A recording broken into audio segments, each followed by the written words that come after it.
Subscribe कीजिए इतिहास बोध चैनल को और प्रेस करें बेल आइकन। पाइए सबसे पहले educational videos. Hello everyone, welcome to our channel Itihas Bodh. जैसा कि आप सभी को पता है, हमने 500 वन लाइनर नोट्स की सीरीज शुरू की है जो आपके यूजफुल होने वाले हैं NTA, net, JRF, set, assistant professor और पीजीटी हिस्ट्री के लिए। यह हमारा लेक्चर नंबर 3 है जिसमें हम आधुनिक भारतीय इतिहास से संबंधित 50 वन लाइनर नोट्स को डिस्कस करने वाले हैं। तो इससे पहले मैं आप लोगों के साथ 100 वन लाइनर डिस्कस कर चुका हूं, तो वो लेक्चर भी आप जाके देख सकते हैं। फ्रेंड्स, जो मैं ये वन लाइनर आपके साथ डिस्कस कर रहा हूं, ये मेरे खुद के नोट्स है जो मैंने नेट जेआरएफ की प्रिपरेशन के टाइम बनाए थे। तो ये आपके लिए काफी यूजफुल होने वाले हैं। आप वीडियो को लास्ट तक देखिए और वीडियो को शुरू करने से पहले आप वीडियो को लाइक कर दीजिए ताकि मुझे मोटिवेशन मिलता रहे और मैं आपके लिए ऐसे ही यूजफुल वीडियो लेकर आता रहूं। चलिए शुरू करते हैं। इससे पहले हम 103 तक डिस्कस कर चुके हैं, अब हम डिस्कस करने वाले हैं इससे आगे के। इसमें है मराठा साम्राज्य का उद्भव शिवाजी से पेशवा तक। जो मराठा साम्राज्य का विकास हुआ था, उद्भव हुआ था, उत्थान हुआ था, उसके बारे में हम बात करने वाले हैं, जो इंटरेस्टिंग फैक्ट है और इम्पोर्टेंट भी है नेट के पॉइंट ऑफ व्यू से। 104 है, शिवाजी का जन्म जो है 20 फरवरी 1727 को पुणे स्थित शिवनेर के किले में हुआ था। कहाँ पे हुआ था? शिवनेर के किले में।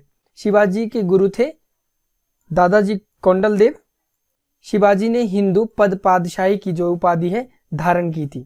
12 वर्ष की आयु में यानी कि 1640 में शिवाजी का जो विवाह है वो हुआ था। साईबाई निम्बालक से इनका विवाह हुआ था और जो जून 1665 में है पुरंदर की संधि हुई थी शिवाजी और महाराजा जय सिंह के बीच।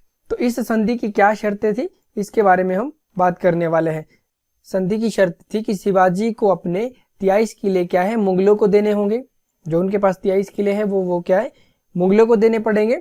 और शिवाजी को अपने पुत्र संभाजी को मुगल दरबार में 5000 का मनसब नियुक्त करना पड़ेगा। उनको क्या करना पड़ेगा? जो उनके अपने पुत्र है संभाजी, उनको मुगल दरबार में 5000 की मनसब दी जाएगी, वहां पे उनको नियुक्त करना पड़ेगा अपने पुत्र को। अगली शर्त क्या थी कि जब मुगल क्या है बीजापुर के विरुद्ध आक्रमण करे तो शिवाजी मुगलों का क्या है साथ दें। नेक्स्ट है हमारा, औरंगजेब ने शिवाजी को क्या है राजा की उपाधि दी थी। तो जो राजा की उपाधि है वो औरंगजेब के द्वारा शिवाजी को दी गई थी। अगला है 16 जून 1674 को शिवाजी ने रायगढ़ में राज्याभिषेक करवाया। ठीक है। श्री गंगा भट्ट को मंत्र उच्चारण हेतु एवं रीति रिवाज के लिए विश्वेश्वर भट्ट को बुलाया गया। तो ये जो दो प्रमुख व्यक्ति थे शिवाजी की जो है राज्याभिषेक में शामिल हुए थे। पहला था श्री गंगा भट्ट, ठीक है, जिनको मंत्र उच्चारण के लिए बुलाया गया था, और दूसरे विश्वेश्वर भट्ट जो रीति रिवाज को फॉलो करने के लिए बुलाए गए थे। जिंजी को मराठों ने अपनी क्या है राजधानी बनाई। तो जिंजी क्या थी? मराठों की राजधानी थी और मराठों की राजभाषा मराठी थी। शिवाजी का जो पेशवा था वो था त्रियंबक पिंगले। शिवाजी के राज्य के कुल 18 विभाग थे। 18 विभाग थे मतलब 18 डिपार्टमेंट। नेक्स्ट हम बात कर लेते हैं मराठा प्रशासन के बारे में। मराठा जो प्रशासन था इसका केंद्रीय प्रशासन के बारे में हम बात करने वाले हैं। तो ये क्या था? अष्टप्रधान था। अष्टप्रधान था। मराठा प्रशासन को अष्टप्रधान बोला जाता था। इसमें क्या है 8 मंत्री होते थे। तो सबसे जो बड़ा होता था वो होता था पेशवा। पेशवा को आप यूं समझ लीजिए जैसे प्रधानमंत्री होता है देश का, उस तरह से वहां पे क्या होता था पेशवा होता था। उसके बाद आता था अमात्य। अमात्य जो था जैसे फाइनेंस मिनिस्टर हमारे होते हैं, वित्त मंत्री, अर्थ मंत्री इन्हें कहा जाता था। फिर होता था सुमंत। सुमंत होता था विदेश मंत्री, जैसे हमारे आज फॉरेन मिनिस्टर है उसी प्रकार मराठा प्रशासन में क्या होता था सुमंत क्या है विदेश मंत्री होता था, फॉरेन मिनिस्टर होता था। अगला है हमारा शुरुनविस। जो शुरुनविस है ये सचिव होता था। राज्य के जो पत्र व्यवहार होता था इसका संचालन ये करता था। नेक्स्ट आता है वाक्य नविस। ये था गृह मंत्री। दरबारी कार्यों के लिए इसको नियुक्त किया जाता था। जैसे हमारा होम मिनिस्टर होता है वैसे ही मराठा प्रशासन में क्या होता था वाक्य नविस होता था। अगला आता है पंडित राव। पंडित राव का क्या काम था? धार्मिक कार्यों का मंत्री था ये। जो भी धर्म से रिलेटेड क्रियाक्रम होते थे वो क्या है पंडित राव के अधीन होते थे। अगला होता है न्यायाधीश। ठीक है, न्यायाधीश का काम प्रदान करना। और नेक्स्ट है सर ए नौबत। जो सर ए नौबत है ये होता था सेना प्रमुख। जैसे हमारे आज कल सेना प्रमुख होते हैं, थल सेना का अलग से प्रमुख होगा, जल सेना, वायु सेना, ठीक है। और अन्य अधिकारी, अन्य अधिकारियों में कौन कौन से आएंगे? अन्य अधिकारी में पहला है मजूमदार, लेखा परीक्षक था ये, ठीक है। फडनवीस, ये था उपलिपिक, मतलब क्लर्क की तरह था।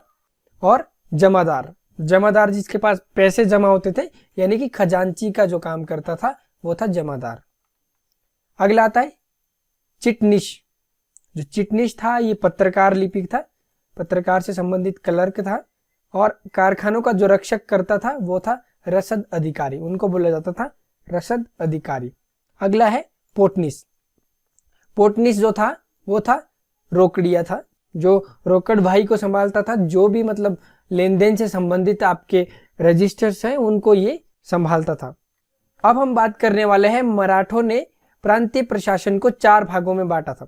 जो मराठों का प्रशासन था उन्होंने अपने प्रशासन को 4 भागों में बांटा था। इसमें पहला था उत्तरी प्रांत। उत्तरी प्रांत किसको सौंपा गया था? मोरोत्तरीव्यंक पिंगले जो था, जो शिवाजी का जो पेशवा था, उसको उत्तरी प्रांत दिया गया था। और जो दक्षिण पश्चिम प्रांत था अनाजी दंतो को दिया गया था। और दक्षिण पूर्वी प्रांत था दत्ताजी पंत को दिया गया था। और दक्षिण प्रांत था वो दिया गया था रघुनाथ पंत हनुमंते, इनको दिया गया था दक्षिण प्रांत। तो ये हो गए मराठा प्रशासन के 4 प्रांत। उन्होंने मराठा प्रशासन को क्या है 4 प्रांतों में बांटा था। अब प्रांतीय स्तर के अधिकारियों की हम बात कर लेते कि प्रांतीय स्तर पर कौन कौन से अधिकारी थे। तो इनमें था सूबेदार, कारकुन, ये जो है प्रांतीय स्तर पर नियुक्त होते थे। और प्रांतों को क्या है तरफ यानी कि जिला, डिस्ट्रिक्ट्स में क्या है डिवाइड किया गया था। तरफ के जो प्रशासनिक अधिकारी होते थे यानी कि जिला के प्रशासनिक अधिकारी, जैसे हमारे जिला लेवल पे क्या होता है डीसी होता है, डीएम होता है, उसी तरह से वहां पे तरफ जो था, जिला जो था, वहां पे हवलदार, कारकुन, परिपर्त्यकार, ये जो है अधिकारी नियुक्त होते थे। मराठा प्रशासन में सबसे छोटी इकाई क्या है, प्रशासनिक जो इकाई थी वो थी मौजा। मौजा किसको बोला जाता था? ग्राम को बोला जाता था। गांव को क्या है मौजा बोला जाता था। और सबसे छोटी यूनिट थी ये प्रशासन की। मौजे का जो प्रशासन का जो प्रबंध करता था वो करता था जुमलेदार, ठीक है। जुमलेदारों के हाथों में था मौजा का प्रशासन यानी कि गांव का प्रशासन। अब हम मराठों की क्या है भूराजस्व प्रणाली के बारे में बात कर लेते हैं कि वो किस तरह से भूराजस्व को कलेक्ट करते थे, कौन से अधिकारी थे और माप की क्या है इकाई कौन सी थी, किस इकाई के आधार पे वो भूमि का क्या है मापन करते थे। क्या है शिवाजी ने अपनी भू स्वराज प्रणाली को अहमदनगर राज्य के जो मलिक अंबर थे द्वारा अपनाई गई पद्धति से ग्रहण किया था। तो सबसे इंपॉर्टेंट फैक्ट क्या है कि इन्होंने जो अपनी भू राजस्व कलेक्ट करने की प्रणाली थी वो कहां से ली थी? अहमदनगर राज्य से। जो मलिक अंबर था उन्होंने एक व्यवस्था दी थी, वहां से ली थी। नेक्स्ट है हमारा भूमि मापन के लिए जो मलिक अंबर था उन्होंने खत्ती नामक छड़ी का प्रयोग किया गया, जिसे काठी या जरीब कहा जाता था। 20 छड़ी 1 बीघा के बराबर होती थी, ठीक है। जो ये काठी है ये क्या थी? एक भूमि को मापने की, जरीब जो थी एक भूमि को मापने की क्या है इकाई थी। नेक्स्ट है भूराजस्व।